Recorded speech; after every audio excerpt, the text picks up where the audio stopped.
2 of the Kung Fu Electric Boogaloo, and this is Nerds, Jocks, and Preppies. And this episode, we are talking about a very special movie, a Canadian movie. It is called Screwballs, and it is a good, fun movie for us to talk about. Good and, good. Makes you feel good inside to watch this movie. All right, I am joined as usual by my regular co-hosts. I will let you know right away that Brad won't be joining us again this week because he is actually fishing in Canada. I know it sounds crazy, but that's what he's doing. All right, so the regular co-hosts who are with us, let's say hello to Nick Boxer. Greetings and salutations.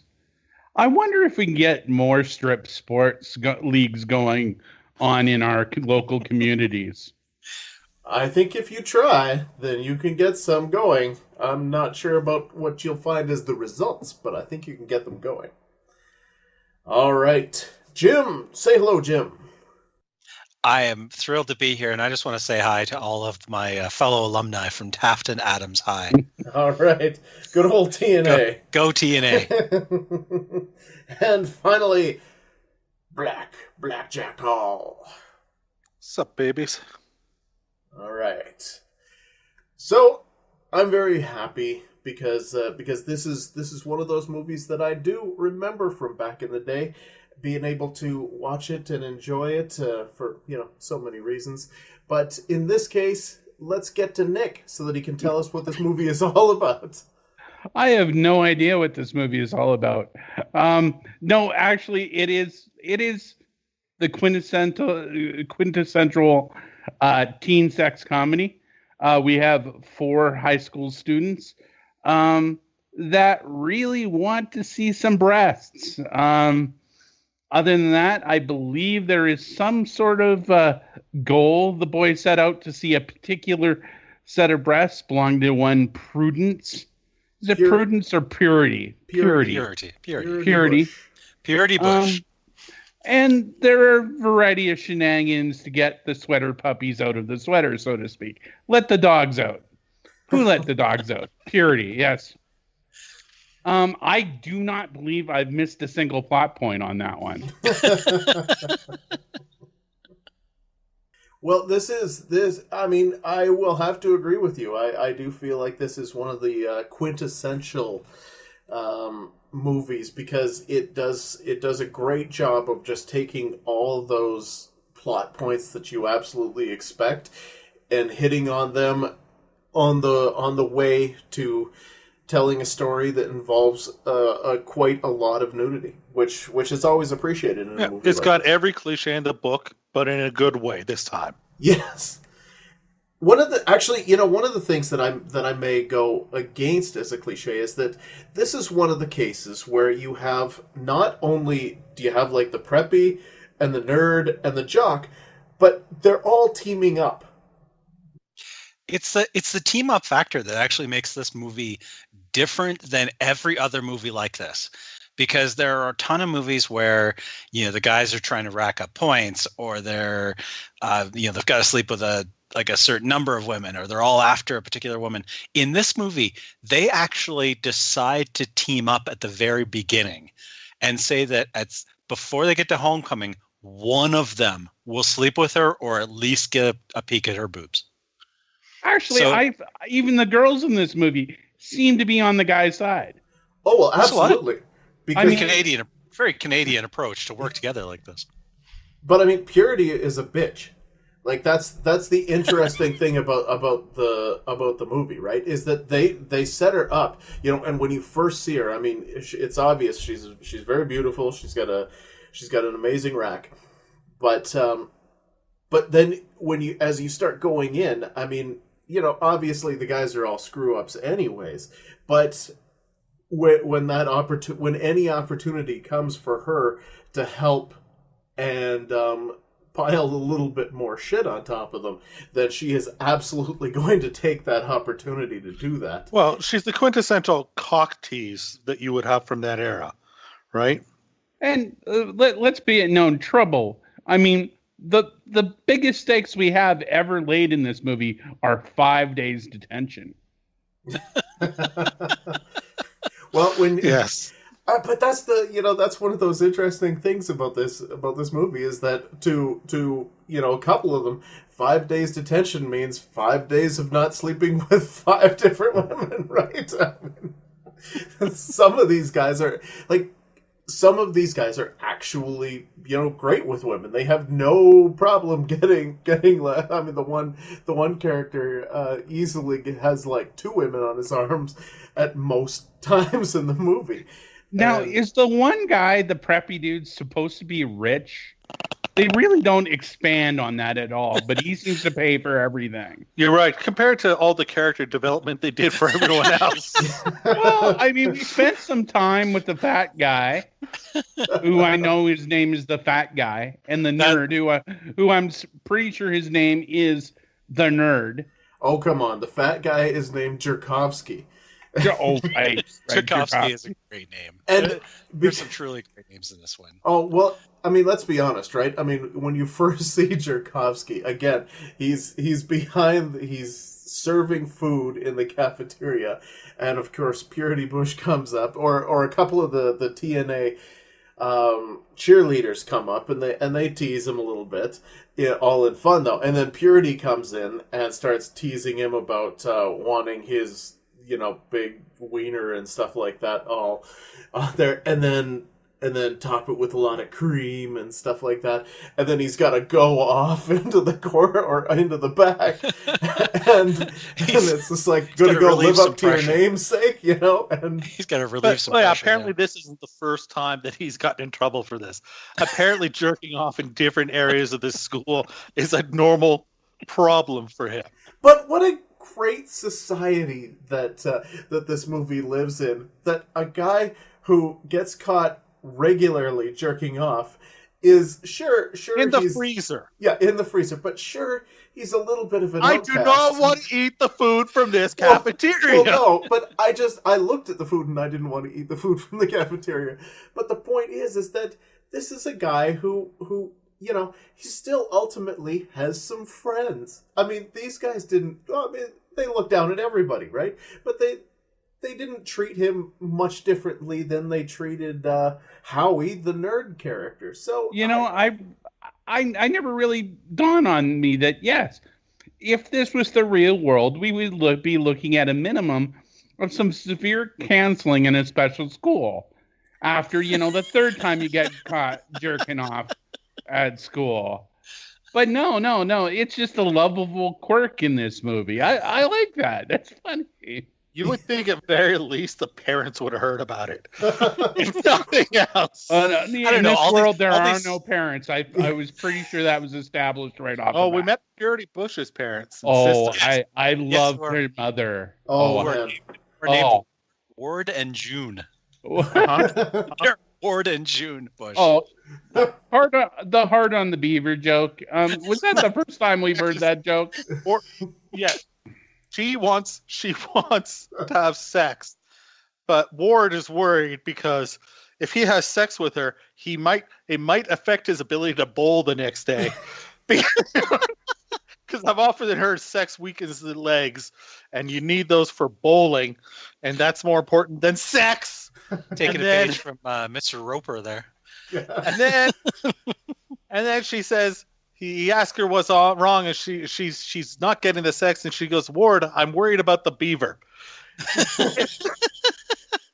So great. In this is one of those movies where I started taking notes for the for the scoring, and then I had to stop because I realized that I was just going to rewrite the entire script. There's just almost too many lines in this movie, and that's one of the things that I absolutely love about it. There's no desire to take yourself seriously. You are just gonna go out there, tell a fun story that was based on a true story. Yeah, well, sure. I want to give a bit more framing to this movie. So we've got our heroes, the group of guys.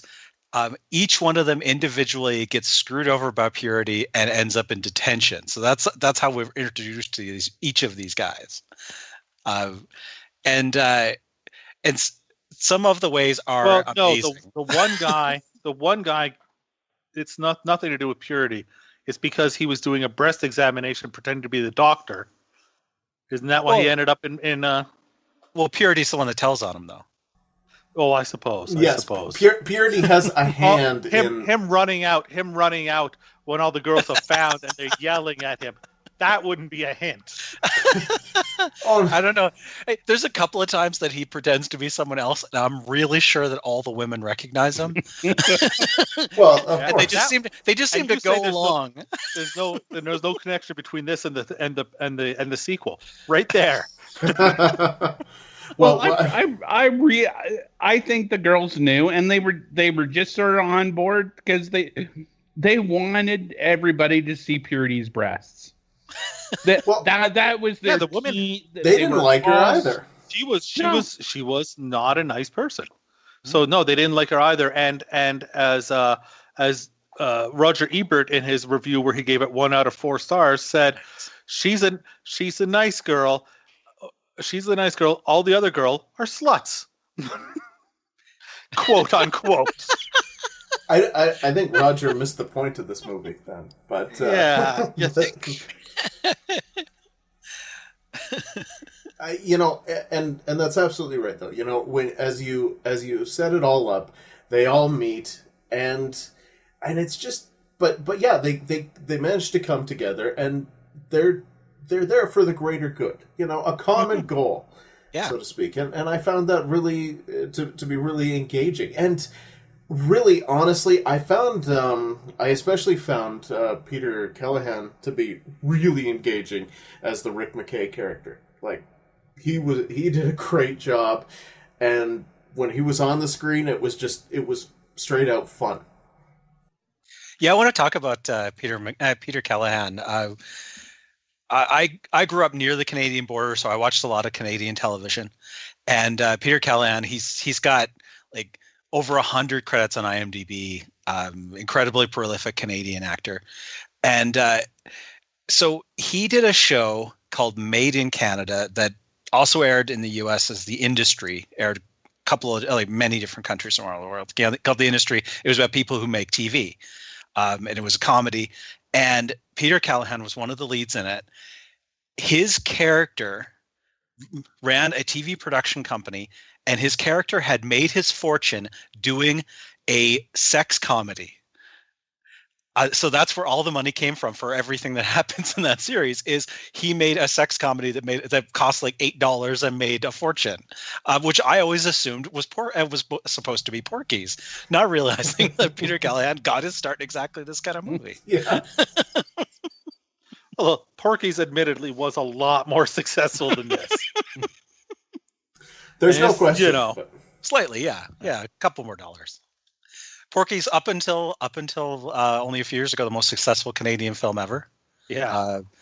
Up until like sometime in the late '90s when it was beaten by Air Bud. Yeah, which I believe is still number one. One more reason to hate Air Bud. Yeah, that's one of those. I don't know that we're ever going to get to a season that can feature Air Bud. I don't know. It's got some sequels that could probably go into a weird season. Oh, I have seventh inning stretch is particularly great. Dogs playing baseball is fantastic. Oh, but the Dogs, question is not just one. At this point, you're saying. Oh no! Sorry, you gotta step it up. Seventh inning stretch is actually just one dog. You have to go into the secondary series, Air Buddies, to get multiple dogs playing baseball. Where I tell you to fuck off, quit fucking with me. I'm not fucking with you. That's the truth. Is it the Air Bud shared universe? I just want to know if it's strip baseball. That's the real question. Air Bud's naked the whole time. Air Bud. You want a dog to play strip baseball, you sick bastard. All right, getting back to the film, the film on the. So who's Muffy? Who's Muffy? Muffy, what a great! I absolutely love that entire the way that plays out. And in fact, Muffy not only Muffy's there. Muffy shows up at the end. Oh, is she at the end? I thought she was, and then I couldn't actually find it when I went back looking. Yep. So at the very beginning of the film, there's spray paint of saying "For a good time, call Muffy." When Jerkovsky is giving himself a Jerkovsky, there's right behind him it says "Muffy loves meat." It's just like scrawled onto a box, and then there's at least one more reference, but there might even be more than that I couldn't find. It's just like a really cute, subtle thing that keeps recurring. This like running Muffy.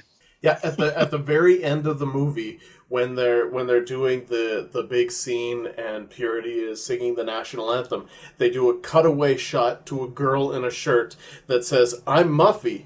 Call 1-800 whatever the phone number is." That is amazing. And I thought, now that one of the single greatest on-running gags I've ever seen that doesn't require you to, or that if you miss it, it doesn't matter, but if you catch it, it's so great. So here's one of your nerd alert trivia things here. So this was filmed in Canada, of course, distributed in the States. Corman's New World Pictures had something to do with the distribution, apparently, and at the end there, she's dressed up, like almost like a Statue of Liberty type thing, right? Singing the national anthem. Mm-hmm. But in Canada, she's singing the Canadian national anthem, despite the fact that she's clearly wearing American paraphernalia. When it was shown in Canada, she's singing "O Canada," and when it's shown in the States, so depending on what cut you see, you'll know which copy you got. You could cut both together and pretend it's a hockey game. That would be that scene. Do the Clue like re-edit with both endings. You got lots of time on your DVD. The Blu-ray can hold lots more than just. Hey, it's got I can't remember the name of the company. There's a company out there that calls itself the Criterion of Smut that gave this thing a really high Criterion level DVD. The Anchor Bay, maybe? No, it's not Anchor Bay. I can't remember who it is. I'll look it up. Nice. That's fun. That's great. I would love to see this have a nice. What am I saying? I'd love to see all of these movies have nice, like, shiny re-releases. What I'm like. So Nick, you had mentioned strip sports. Tell the listeners what the strip sport is in this. I'd just like to go on the record for some reason. I'm in a little bit of shock here. From I want to say facts that nerd alert.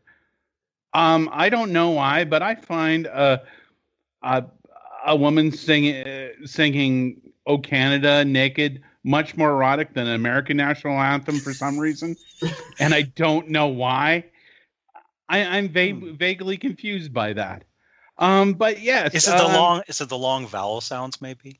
I don't know. Oh, I know now. I have to do some sort of weird internet search for the Canadian cut of this film. Yeah, and then if you could make a list for the website of the 10 most erotic national anthems. But yes, once again, in this movie we have a strip bowling scene that is fantastic. Everyone's jumping up and down. It's a lot of fun. But I was sort of curious about this.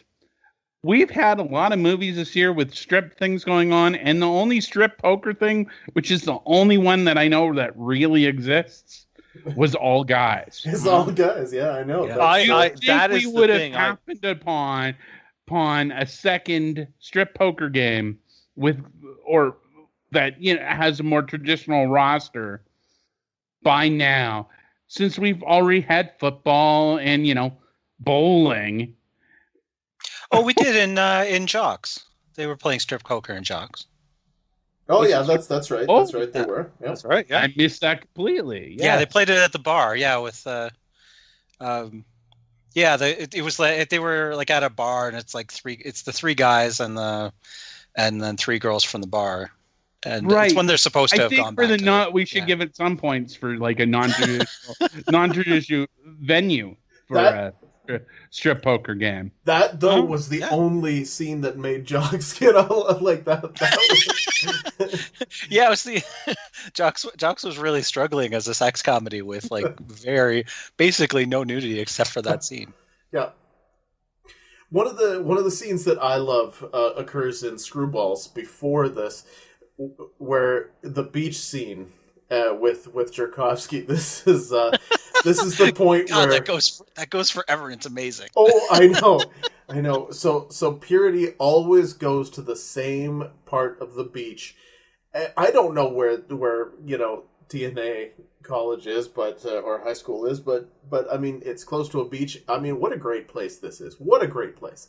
But so she always goes to the same part of the beach, and so they hatch the plan. Jerkovsky hatches the plan that he's going to get buried in the sand so that he can. I really don't know what his end goal was, but I know that his main plan was to get buried in the sand so that when she took her top off to tan and not get tan lines, he would be able to see her breasts. And thankfully, Howie had an invention made up that was able to help him breathe under there and also give him a Coke can that he was able to magically use as a periscope somehow. I don't know how that works, but it worked. I'm not even sure the end goal was there. Who doesn't, I'm just going to put my naked breast right down on this Coke can. That is the only way it's going to work. But, God bless them. They gave Howie a shot. Or they're Melvin a shot. Yep. Melvin was in the game as much as all the rest of them. And they're like, okay, we're like, everyone's going to get their turn. Everyone's going to try. We're going to try a crazy one of these trials for every guy. Melvin gets as much a chance as anyone else. Oh yeah, and there's this great shot that harkens back to like John Carpenter from Halloween, where it's directly through the around Coke hole of the can apparently, but directly at Purity, and you see the cleavage, and that's how she drops the you see the strings of her bikini top go down. I mean, it's wonderful direction. The thing that killed me about that scene is just at the very end when so the dog comes and starts peeing on him and stuff like that, and somebody kicks the can away, which and then afterwards he decides, well, fuck it, Purity's here, I'm just gonna go for it. So he reaches out like some big sand monster and tries to grab her, and obviously that doesn't work. But when she jumps up, not only so he's coming up, and the can that got kicked away is still on him for some reason. But the best part is that she jumps up, and rather than her top be exposed, because of course she had just untied her bikini top, nope, the bikini top is perfectly tied, and she runs off without him seeing. No, anything. Actually, if you go back and look at it, she undoes the top of the bikini top, but the back there's still a strap that never comes off. Right? No, but that's what gets up when she gets up. That's what's still on. I could have sworn that you still saw her or. No, her hair covers it. I rewound this like 7 times. All right, well, fair enough. I will bow to your. And Severin Films calls itself the criterion of smut. And if you look at their website, you'll know why it's awesome. I was a little bit disappointed that the sand crab joke wasn't emphasized more. Because when she lies down on the sand with the towel, and then she starts punching him in the groin, what obviously was meant to be his groin, and goes, "Oh, these sand crabs are so..." A reaction shot would have been good. What I'd like to know, though, afterwards is, like, how many times can the same guy wind up doing breast exams? Because not only does he get the one at the beginning of the movie, but he also gets another one right near the end of the movie. Yeah, later on he dresses as a woman and tries to do fittings. He's going to help out with the prom dress fit. That's how he's going to get Purity's breasts. Now, yeah, exactly. He gets closer than anyone. Yep, he does. I may be revealing a little bit more myself than I would like. with this comment, but I was never a teenage girl, so maybe you guys can tell me. Were you guys in high school told to strip down and show your breasts on a regular basis? Because in this movie, it seems like a commonplace event, and everyone's way too willing. None of us are Canadian. We don't know. They don't ask a lot of questions. Yeah, that's true. And let's be honest, though, too. This is the same school that has the moment, I believe, where the cheerleaders are working out, and they're saying, we must develop our bust. Yes, we got to. Yeah, but I'd also like to say the breast examination, they only had to strip down to their bras for him to look at. It was just that the one girl said she wasn't wearing a bra, and he decided out of the goodness of his heart to let it go and let her go topless. He's a good man. He's a good man. He's a medical professional. He's a medical professional, to be honest. Caring man. Go ahead. Oh no, you know, it's just there's just so much kindness. It actually does feel like a Canadian movie in that regard. Now, you mentioned the breast chant there. I had never heard the second half of "The Boys Are Depending on Us." Right. I really like that. That gave me a giggle. Oh man, that's such an awesome scene because, and again, it just proves, and I don't know the right way to say this specifically, but it just proves that it is truly all in fun because the guys are leches, the girls are sluts. I mean, the 70s were a wonderful time. Well, this is supposed to take place in the 60s. Yes, the 70s were a wonderful time. But yeah, I know it's supposed to take place 1965. I was having trouble figuring that out for the longest time. Was it during the 80s? When was it? 1965 is when it's supposed to be taking place. I mean, and you got the car right off the bat. You got the car that kind of that helps that. But for the most part, it could absolutely be 1983 when it was released, and you probably wouldn't miss much. Okay, I want to jump in. I want to clarify one thing. The girl who wasn't wearing a bra at the breast exam is actually the breast exam that happens in the next movie. I thought so. That's a scene where a guy fakes being a doctor to do a breast exam. Happens in this episode, in the movie we're doing this episode, and the movie we're doing next told you, lots of continuity between the two. It's a thematic sequel, is what they call it. Oh yeah. All right. Well, why don't we? Unless anybody else has something more to add to this, then why don't we jump? We'll add. We'll still add. Don't worry. Yes. Why don't we jump into the scoring though for Screwballs? All right. Absolutely. As always, we rate these movies on 5 different categories, none of which are objective quality, and we're going to start with Stan, and the first category is called schlock appeal. Oh man, I mean this movie is chock full of schlock in my opinion, and it's a classic. So I'm giving it a 9. Can't get higher than that. Can't get better than that. Yeah, you can. It's called a 10. But no, I'm only going to go with a 7.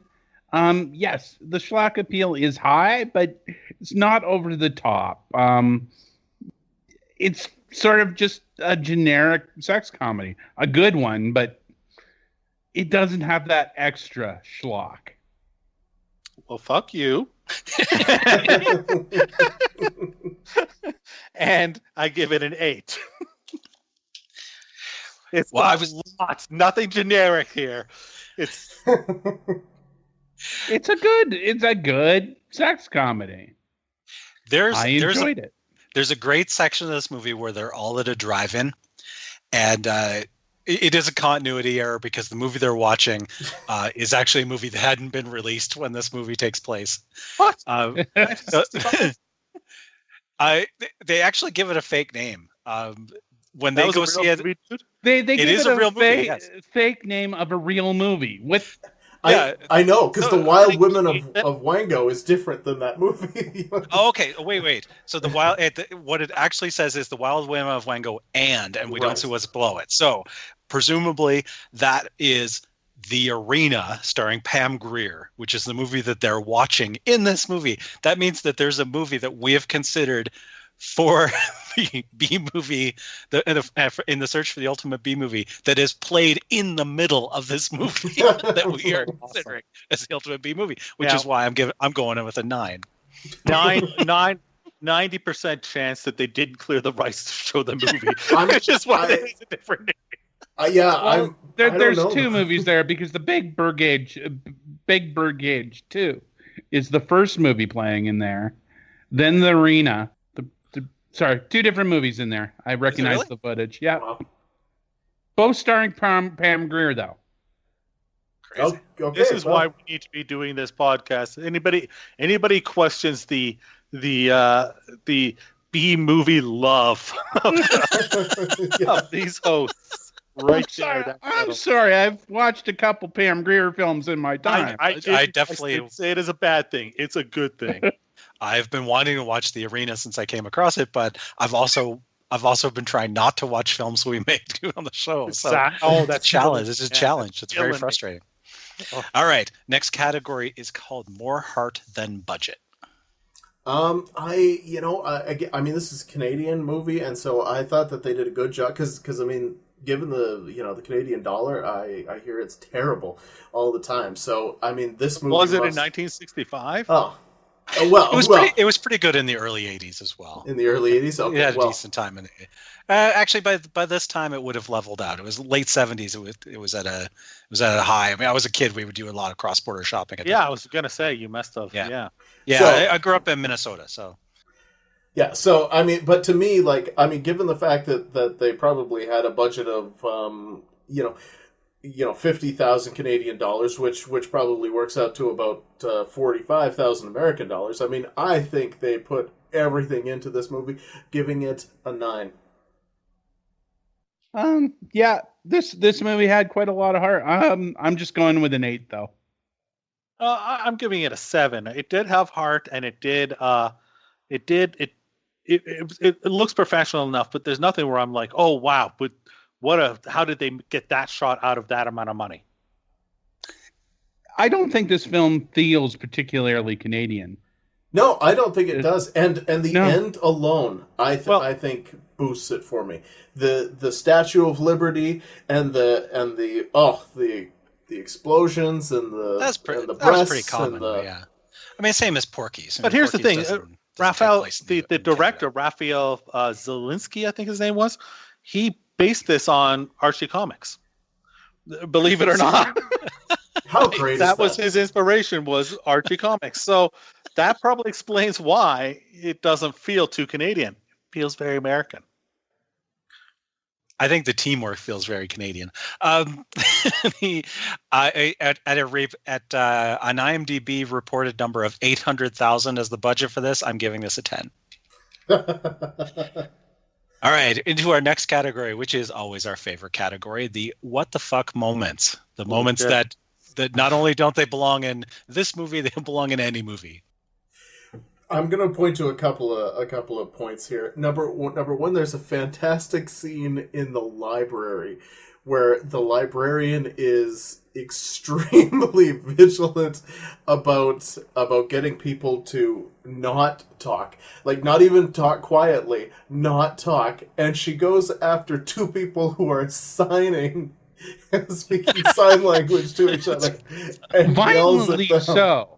Like violently so, absolutely, and just screams at them at the top of her voice, and then somebody, the principal perhaps, comes on the loudspeaker, speaks too loud. She just gives the loudspeaker the death stare, and then afterwards he says it again, more quiet, and I thought that was fantastic. And then the other thing I'm going to mention is there's, at the office in the beginning, there are 3 girls sitting with dunce caps just off to the side. And I thought, what Is the there fuck really? is that? Yes, there is. I 'Cause missed that. That's Wow. amazing. Purity Yeah, is no, that's the only thing I could see in that scene. Yeah, Purity is filing stuff, and they're just right there, sitting there, completely, invisible to all, unless you just happen to catch a glimpse. And they are huge dunce caps. Oh yeah, huge, and I think Absolutely yellow. huge. Like it's what a great thing. I'm going to go 9. Um, one rather huge WTF hit me, and I'm sure it's a production thing they did, but once they mentioned it and just threw it out there, I could think of nothing else how this is going to pay off, and it really doesn't. But I was wondering about it for the entire rest of the movie. The airport hangar in the school. They just sort of mentioned we are kind of lucky to have an airplane repair shop in the school for a new class. So let me get this straight. Explain why there's an Do you airplane in there. And you want to go back and change your more heart than budget number here while you're at it? They have a fucking airplane and a beach. Holy shit. Beach. It's the best high school ever. They didn't fly the airplane. The airplane wasn't there for any reason whatsoever. They just, we have an airplane. Oh man. And moving on. I thought that was particularly enjoyable. Okay. So yeah, I'm going with an 8 because if that paid off, that could have been a 10. But I got a 9 on this one, and I'm gonna save the one that I'm sure Jack is going to bring up because it's awesome. And if he doesn't, I'll have to jump in.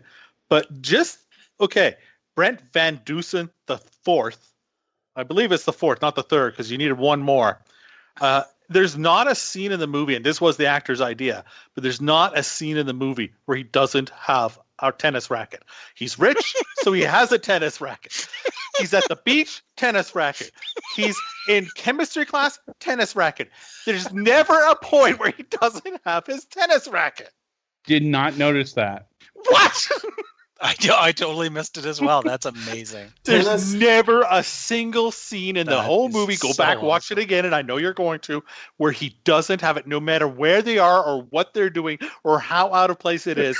He doesn't have it. That's right.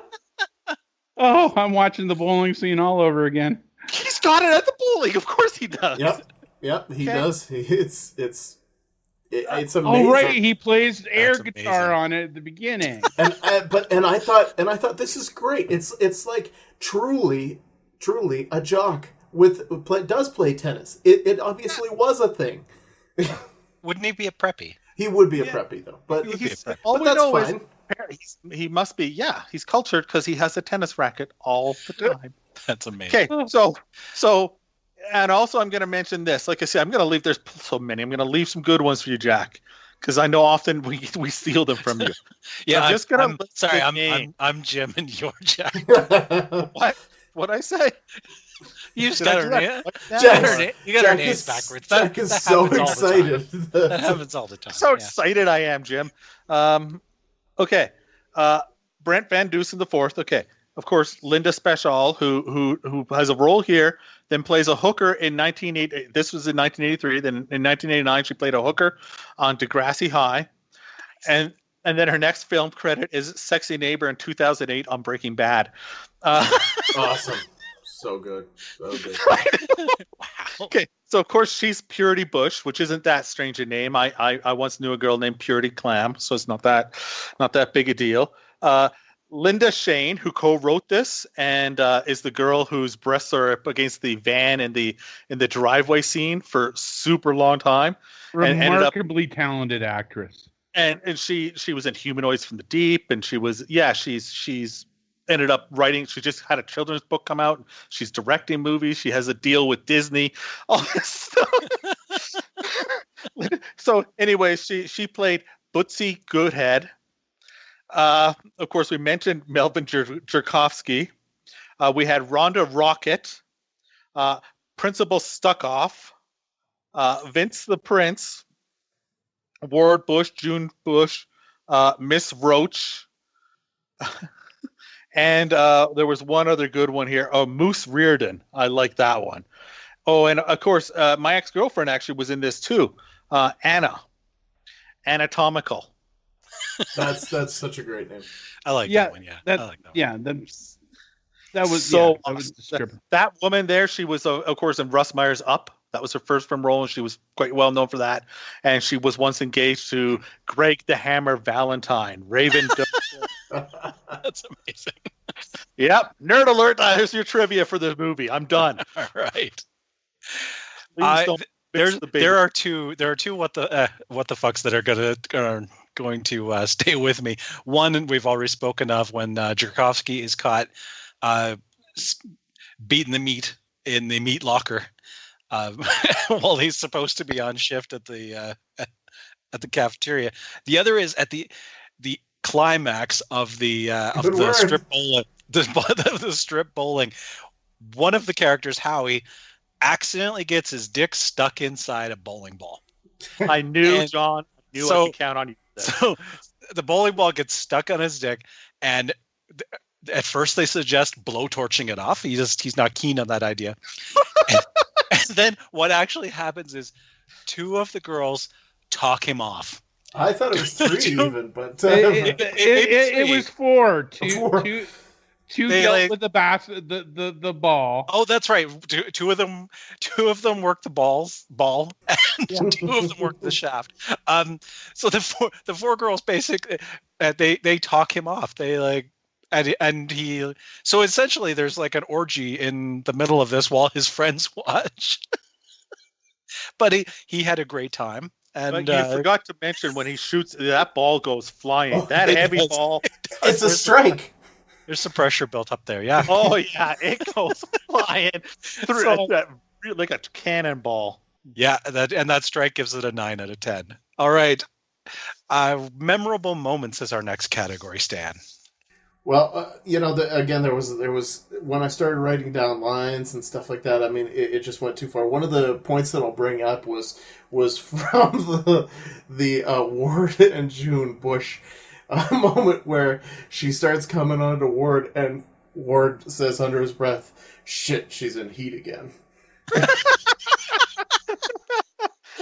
that's a great line. And there was that, and then there's this moment where Purity is in bed, and for some odd reason, she starts having a sexual dream with her teddy bear. Oh, I forgot that in the what the fucks. Yes, it's Teddy. Oh, this is- Teddy. It's such a It was moment sort that I of think is her teddy bear was sort of date raping her, though. oh yeah, like It wasn't a consensual sexual dream with her What teddy. you're saying is she's gonna shoot it and then jump out the window? but like she wasn't kissing it or anything like that. The teddy was like on it. Like if you were looking at that, it's like, wow, that teddy bear's fucking her. You know, it's just it's a great scene. And so for me, I'm only going to go with an 8 on this one, though. My favorite line in this movie, I think, was when all 4 guys had failed on their big shot, and they sort of go, "Well, we've tried everything else. The only thing we have left is magnets." As if that's the thing. It's And of always course, I the leave thing. like magnets. Like, yeah, okay, that makes sense. This is a hugely quotable movie. So, and I'll remember a lot. So, 8. Yeah, it's very quotable. It's got a lot of stuff. It's like it's not stuff that's necessarily pop culture phenomenon known, but it's a lot of stuff that if you watch it, it will stick with you.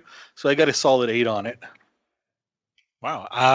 I'm the dissenting opinion on this one. I thought there was a lot of WTF, but given that we've already referenced at least one thing that actually happens in a different movie. I'm only going a 4 on this one.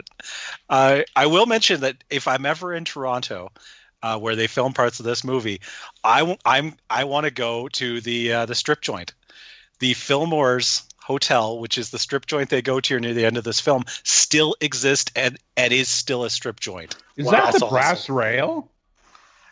It is. You see the outside of it. I'm assuming that the inside that they show you inside is the actual inside of the place from 1983.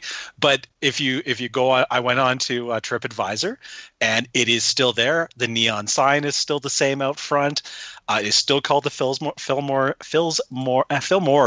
Hotel, not to be confused with the Fillmore East. And it is listed on TripAdvisor as a 2-star hotel. Well, I think we need a group research trip. Field That's trip. tax deductible for us, right? Because we're doing the podcast. That's certainly where we'll do our first live episode. All right, on to our last category, which is called the crazy concept. Well, this is the one area where this movie has to falter. I mean, it is not that crazy, because it definitely takes a lot of the tried and true elements that you would expect and puts them on screen. It just does it in a really great way. I'm just gonna give it a 3. Agreed. I'm going to give it a little bit higher, just for the strip bowling, because I think that's particularly novel and had to be in a pitch somewhere along the line. Because, I mean, that's just genius. 4. Can you imagine it if they were like, did you ever see the movie Hots? Because let me tell you, that had a strip football scene in it. We need a strip scene in it. Bowling. That is what this season has taught me so far. Is that apparently you can turn strip into any sport. Yes, you can. Yeah, no, but The you summed it up. with the exception of hockey. That's why it's bowling. Hockey was not going to work. Oh, now we have to find a strip hockey movie. Imagine the boobies in the strip hockey. Those nipples could literally cut ice. Yeah. Be sharper than the skates. Sorry, go ahead, Jack. All right. Okay, no problem, Joe. 3. 3. I also think 3 is a fair number for this. All right. So that brings us to the conclusion of the balloting. And as always, every season we have 6 secret modifiers, and this film gets a bonus in one of these the secret categories. It is less than 80 minutes, running a tight 79.50 or something, which gives its final total 72.5 out of 100. Wait. There's no minus for all the crimes against Purity Busch that they... I was kind of wondering. There is some problematic material in here. Yeah, the judges said no. Really, Jose, I have to disagree with you on this. Okay, aside from the very friendly drugging of an entire class, which honestly I think happens in half the movies that we've done this season. Yeah, that Oh God, I forgot about that. Name the okay, and one break-in.